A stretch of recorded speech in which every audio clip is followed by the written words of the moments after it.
그러면 이 약점을 어떻게 하면 바로 알 수 있을까? 그래서 오답 노트는 어떻게 만들면 되는데 라고 하는 거 이거 간단히 말씀드리면요.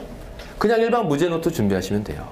일반 문제 노트 준비하고 여기 있는 이 부분에다가 문제 쓰고 그 다음에 틀린 원인 쓰고 그 다음 풀이 과정 쓰고 맨 마지막에 답 쓰고 접어서 쓰는 이유는 나중에 접어서 풀이 과정 보지 않고 내가 다른 연습장에다 직접 풀어가게 풀이노트에다 풀어보면서 내가 틀렸던 거 반복하게 이렇게 연습시키자라는 건데 어머님들이 걱정하시는 건 해봤어요. 안 해본 줄 아세요. 날개 접으시죠 이제 이렇게. 아 그러세요. 그런데 뭐가 문제신가요 어머니? 원인을 적으라고 했더니 뭐라고 적은지 아세요? 몰라서. 10문제 다 몰라서. 아, 그럼 네가 몰라서 틀렸지 뭘 몰라 뭐 틀린 이유가 뭐가 있겠어. 그러니까 아이들은 솔직하게 쓴 건데 그렇게 몰라서라고 쓰는 친구들이 생기면 그 틀린 원인에는 틀린 단원의 대단원 내지는 중단원이 메모가 될 수 있도록 이렇게 더 나가서 조금 성실한 친구 같으면 소주제 정도 네가 어떤 주제에 접근이 힘들어서 이 문제가 틀렸구나 라는 걸 메모할 수 있게끔. 제일 문제가 되는 게 풀이 과정인데요. 풀이 과정을 그대로 옮겨 적는 경우가 있어요. 답안지에 있는 걸 그대로 풀이 과정을 옮겨 적는 경우. 그런데 그거는 전혀 학생에게 도움이 되지 않습니다. 우리가 앞서서 풀이노트 쓸 때에도 학생의 생각의 전개가 어디서 막히고 있는지를 살피기 위해서 풀이노트를 쓰라고 하는 거거든요. 그런데 그걸 이제 어머니께서 집에서 확인을 하실 때 얘가 깔끔하게 쓰긴 했는데 이상하게 점수는 안 나와. 그 이유는 답안지에 있는 걸 그대로 옮겨 적지 않은지를 확인해야 됩니다.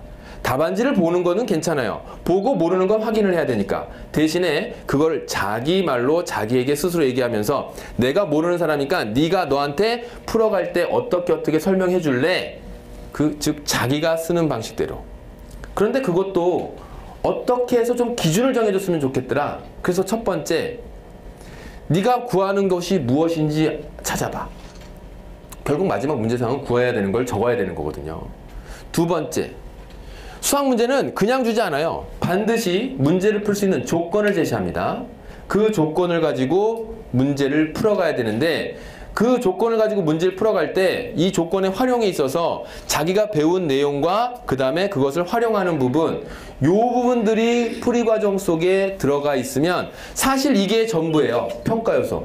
서술형 시험 보게 되면 왜 이렇게 서술형 시험에 얘기를 하냐면 앞서서 서술형에 대한 내용 강조드렸었죠. 구하는 것이 무엇인지 마지막 배점 평가 요소, 그 다음에 주어진 조건이 활용되고 있는지 평가 요소, 그래서 하나씩 다 찾았는지 평가 요소, 활용되고 배운 내용이 적용됐는지 평가 요소. 그러니까 주어진 조건이 배운 내용과 더불어서 찾아지고 있는지가 평가 요소로 계속 적용이 되면서 서술형 문제 10점짜리의 배점을 완성을 하는 거죠. 그러니까 당연히 이거에 따라서 문제에 접근하면 되겠습니다.